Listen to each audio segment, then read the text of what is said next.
Ipag-alyansa na sa bagong unit team ni Pangulong Bongbong Marcos ang Nationalista Party ng mga Villar. Habang ang oposisyon na Liberal Party posibleng makipag-alyansa sa Makabayan Bloc. Nasa frontline ng balitang yan, si Marian Enriquez. Lumalakas ang mga kaalyado ng Partido Federal ng Pilipinas ni Pangulong Bongbong Marcos. Ka-uniteam na nila ang lakas CMD ni House Speaker Martin Romualdez, Nationalist People's Coalition ni dating Senate President Tito Soto at National Unity Party ni Congressman El Rey Villafuerte. Kahapon, inanunsyo na rin ang pakikipag-alyansa sa partido ni PBBM ang Nationalista Party na chairman ay si Senator Cynthia Villar. Miyembro rin niya ng presidential sister na si Senator Amy Marcos na nauna nang nagsabing tatakbo ulit siyang senador sa 2025. Ayon sa kapartido nilang si Congressman Ace Barbers, hindi malabong maging bahagi si Amy ng binubuong Uniteam senatorial lineup. I have no doubt kasama si presidential sister, si Senator Amy, no? Kasi So, ayan na nga po, di ba? Paulit-ulit nating sinasabi na, eto, paulit-ulit po natin to sinasabi, no? Na sabi ko naman sa inyo eh, di ba? Yung mga ganun ni Amy, paandar lang. Para maging headline lagi siya. Para maging laging nasa, nasa media. Kita ninyo? Di ba? Nakikita ninyo na talaga nga namang kunwari, kukontrahin pa ang kanyang kapatid. Kunwari, kukontrahin niya pa yung mga issue sa gobyerno. Pero ganun din naman pala. Diba? Noong una pa lang, eto sinabi ko na sa inyo, tama na naman ako sa inyo, di ba? I told you so. Noong una pa lang, marami nang sa inyo dyan na naging anti-Marcos pero hindi kinokontra si Amy. Lagi niyo sinasabi, iba yan si Senator Amy. Iba yan sa kapatid niya. Oh, yan talaga ay close sa mga Duterte. Yan talaga ay close kay Inday. Oh, di ba may mga ganyan-ganyan pa kayo? O 3,000 na. O sige. Tapusin ko lang to ha, 3,000. O, di ba sabi nyo ganyan-ganyan. Na kesyo, pag ganyan pa kayo, iba yan. O, ano sabi ko sa inyo? Maniwala kayo sa akin. Walang pinagkaiba yan sa kapatid niya. Marcos pa rin yan. Pag bali-baliktarin mo, Marcos pa rin yan. At ang alam ko kasi ganito. Ito, totoo ito ha. At ito po ay hindi na ho ito sikreto. Alam mo ito ng mga nasa loob. Kaya naman naiinis si Amy Marcos kasi naitsapuwersa sa Malacanang. Kasi nga, dahil nga sa asawa ni Pangulong Marcos na si Lisa Marcos, hindi magkasundo si Lisa Marcos at saka si Senator Amy. Bad shot si Senator Amy dyan. Kaya ang pumapapil dyan, walang iba kung hindi yung asawa, which is, syempre, asawa yan eh. Gusto mo bang matulog sa labas, sa kulambo? Outside the kulambo ka? Hindi mo pwede. Asawa yan eh. Talagang kasama. Kaya nga 'di ba, sabi, ang dalawa ay pinagkaisa. Ibig sabihin, wala kang choice diyan. Sila ang bida. Sila talagang mag-asawa, wala kang magawa. Si Senator Amy, hindi na siya makapasok.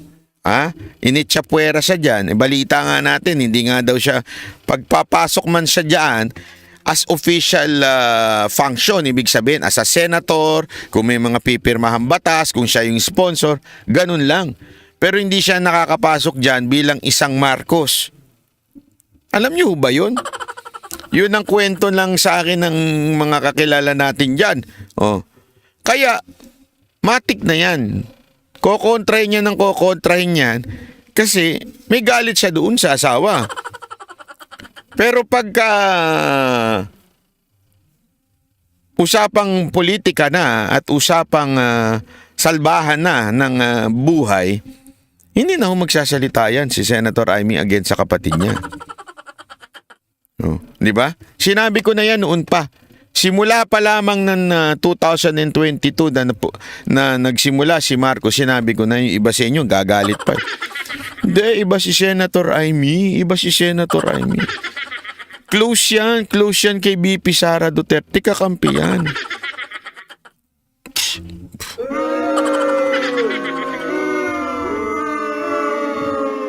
di ba kahit nga si Direk Daryl Yap may message pa ako eh.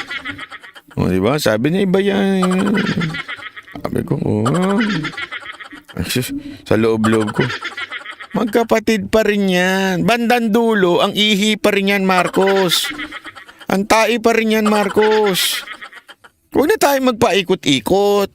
Marcos yan eh. Kahit ba sabihin mo kumontra man sa asawa, Marcos pa rin. Yung kapatid niya, pagtatanggol niya pa rin. Kaya nga, di ba, nung nagka-issue-issue, noon na tinawag ni Pangulong Duterteng bangag, hindi nga siya nagsalita eh. Kahit may alam siya, hindi ko lang alam kung ano yung alam niya. Siyempre, ano pa rin yan. At the same time, ngayon na may mga issue na ganito, akala ko ba, ayaw niya yung mga pulisiya ni Marcos. Tapos, tatakbo naman siya sa Senate slate ni Marcos.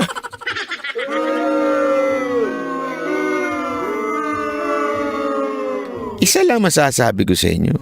I told you so. Diba? May vlogger pa yan. Pinagtatanggol.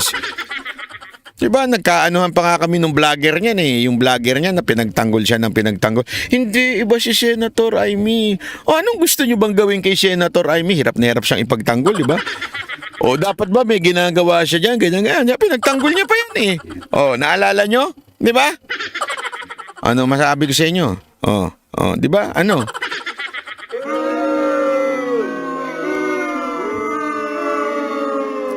I told you so.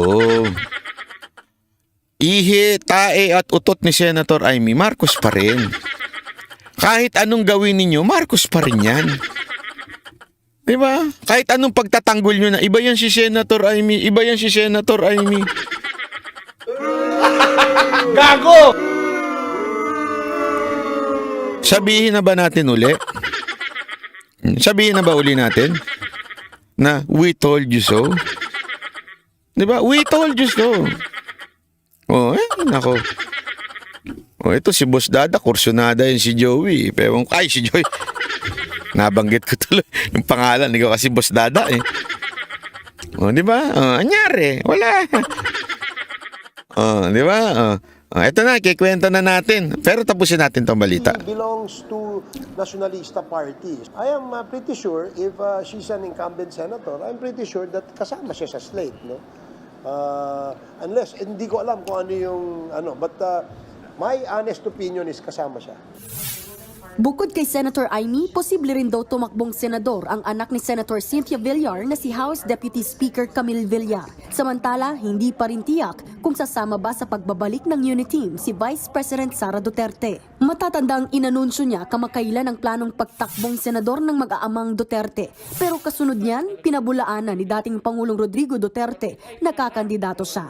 Kahit naman lumalakas ang binubuong bagong Uniteam ng administrasyon, nanindigan ng oposisyon na Liberal Party na hindi sila makikipag-alyansa sa mga Marcos at sa mga Duterte. Yan ay kahit aminado sila na limitado ang kanilang pondo kaya hindi raw nila bubuuin ang 12 senatorial lineup. Sa ngayon, mayroon na silang 4 na pangalan pero hindi na muna ito binanggit.